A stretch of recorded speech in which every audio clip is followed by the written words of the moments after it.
New York, la plus grande ville des États-Unis. 8 millions d'habitants qui vivent entourés de gratte-ciel, mais de plus en plus rêvent d'un autre décor. Comme Willa, 19 ans. Elle se prépare à une aventure nouvelle, quitter la ville pour la forêt. Elle va participer à un stage off the grid, littéralement hors du système. 10 mois sans technologie ni confort. Elle a reçu la liste de l'équipement indispensable. Une cape en laine légère, une cape en laine chaude, une cagoule pour se protéger le visage en cas de froid extrême. J'ai pas arrêté de vérifier la météo. Le record de froid là-bas, ça a été moins 40 degrés. Dans ce surplus de l'armée prisé par les campeurs, Willa est une cliente hors norme. Je pars vivre dans les bois pendant 10 mois. Pendant 10 mois? Ouais. C'est dingue, c'est génial. Et dire que je vais sur Facebook toutes les 5 secondes, ça me rend malade. Et sinon, t'as déjà fait du camping? Presque pas. J'ai grandi à Brooklyn. Ça a l'air complètement fou, non? Aucune expérience de la vie à la dure, mais pour Willa, changer d'air est un besoin. Ici, c'est incroyablement bruyant. Il s'y passe tout le temps des choses et il y a trop de monde. Mais tu ne parles jamais à personne et tu ne découvres jamais de nouveaux endroits. C'est bizarre à quel point je me sens étrangère là où j'ai grandi. Willa va interrompre ses études d'art plastique. Ses parents ont accepté de lui payer son stage. Un beau cadeau de 7 500 € pour vivre avec presque rien. Mais dans la forêt, les règles restent strictes. Ordinateur, interdit. Pas de déodorant, pas de bouquin, pas de cahier, pas de miroir non plus. Ça, c'est pas sur la liste noire, mais c'est sûr qu'il n'y en aura pas. Willa quittera New York dans un mois. Comme elle, de nombreux Américains franchissent le pas. Ils s'appellent les débranchés. Il y en aurait déjà au moins 200 000 dans le pays. Sur Internet, les sites communautaires ou pages Facebook qui invitent à se libérer du système fleurissent. Le mouvement a même ses théoriciens qui publient des modes d'emploi de la survie en pleine nature. Nous sommes dans une forêt du nord de la Floride, le rendez-vous annuel de débranchés venus de tous les États-Unis. Willa va participer à un stage comme celui-ci. 300 personnes qui vont s'initier pendant une semaine aux techniques de vie en plein air.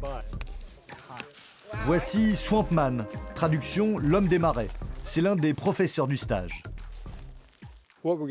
Disons qu'on décide de passer la nuit ici, mais qu'il n'y a pas de campement.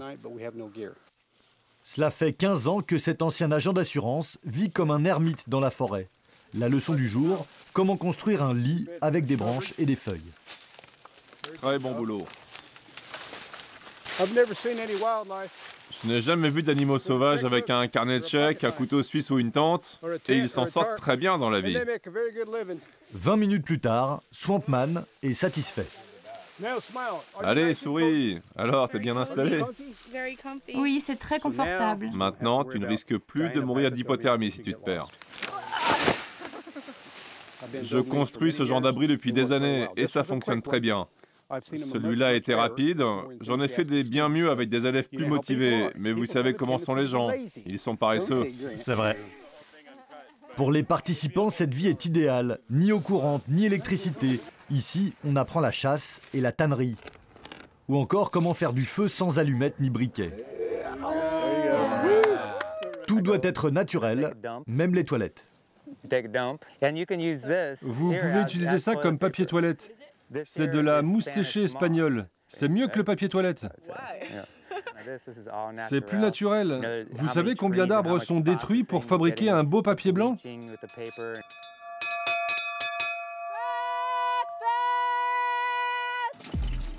Tous les jours, rassemblement avec les organisateurs du stage. Et si officiellement ici il n'y a pas de chef, il faut tout de même respecter les consignes.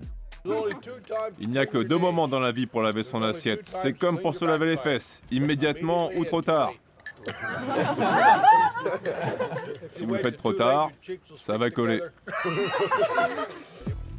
Le plus radical des participants, le voici, Eric, 25 ans.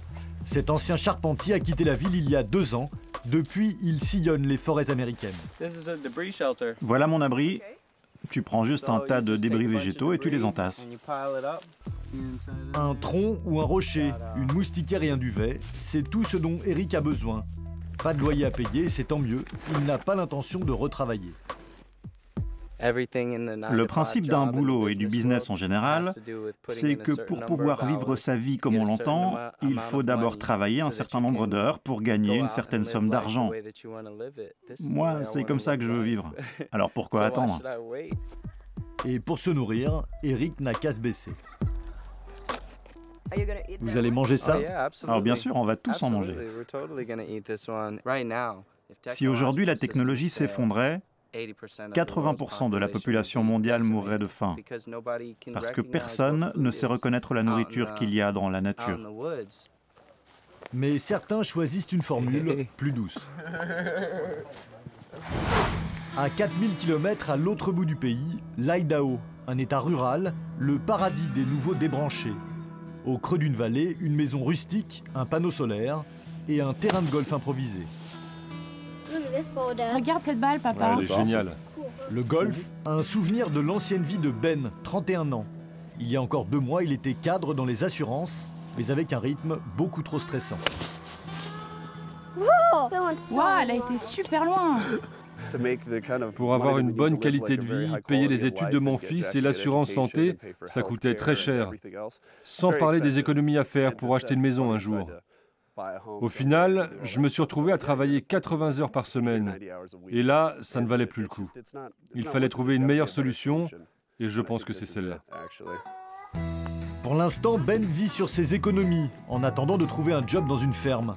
Il habite désormais cette cabane avec sa femme et son fils de 5 ans. 230 € de loyer contre 2000 pour son ancien appartement.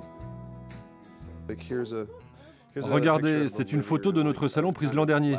Ici, on avait un écran plat. Là, un écran de vidéosurveillance et un autre écran sur le côté. Comme ça, je pouvais jouer à des jeux vidéo, regarder du sport et surveiller ma maison en même temps. Et aller sur Internet. Ah ouais, j'adorais surfer sur ma télé. De l'électricité pour une seule lampe, un poêle pour cuisiner et se chauffer. Et pour la douche, il faut descendre en ville, 1 à 2 fois par semaine. Si Ben a encore du mal, Christy, sa femme, ne regrette rien. Ne les effraie pas, sinon elles vont pas pondre. Elle voulait que son fils apprenne, comme elle dit, les vraies choses de la vie. En tant que parent, je me suis toujours dit que je ne pouvais pas élever mon enfant comme un animal de compagnie, comme le font beaucoup d'Américains. Je l'élève pour qu'il devienne un adulte autonome, et voilà le genre de choses qu'il doit apprendre. Ben et sa famille espèrent s'installer à long terme dans leur nouvelle vie. Si de plus en plus d'Américains tentent l'expérience, impossible de savoir combien abandonnent et retournent en ville.